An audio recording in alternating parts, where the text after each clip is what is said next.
बलूचिस्तान के शहर तुर्बत में यूनियन काउंसिल मलिकाबाद के इलाका कोश्क में सैयद जान गिचकी की रिहाइशगाह पर बीएनपी कोश्क यूनिट का कॉर्नर इजलास मुनक्किद हुआ। इस मौके पर 20 से ज़ायद लोगों ने फैमिली समेत बीएनपी में शमूलियत इख्तियार कर लिया।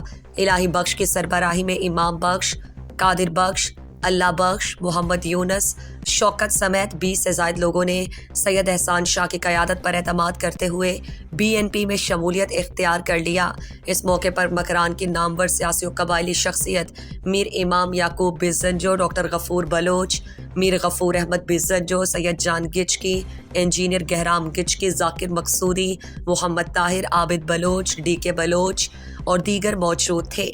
इस मौके पर सूबाई असम्बली के उम्मीदवार सैयद एहसान शाह ने खिताब में शमूलियत इख्तियार करने वालों को मुबारकबाद पेश की और कहा कि नेशनल पार्टी के दौरे हुकूमत में 40 अरब रुपए करप्शन और अरबों रुपए रिश्तेदारों और वजीरों के घरों से बरामद हुए हैं। क्या ये पैसे उन्होंने सब्जी और फल बीज के कमाए हैं? ये सब तालीम, सेहत और गरीबों के पैसे थे। उन्होंने चंद लोगों पर निछावर किए थे। उन्होंने कहा कि तुर्बत समेत मलिकाबाद में वाटर सप्लाई स्कीम का आगाज़ किया है, जिससे आज पानी का दरीना मसला हल हो गया। हर घर में वाटर सप्लाई का पानी दस्तयाब है। इसके अलावा हर घर नौकरी और हेल्थ कार्ड दिया है। इसलिए आवाम बीएनपी को साथ दें।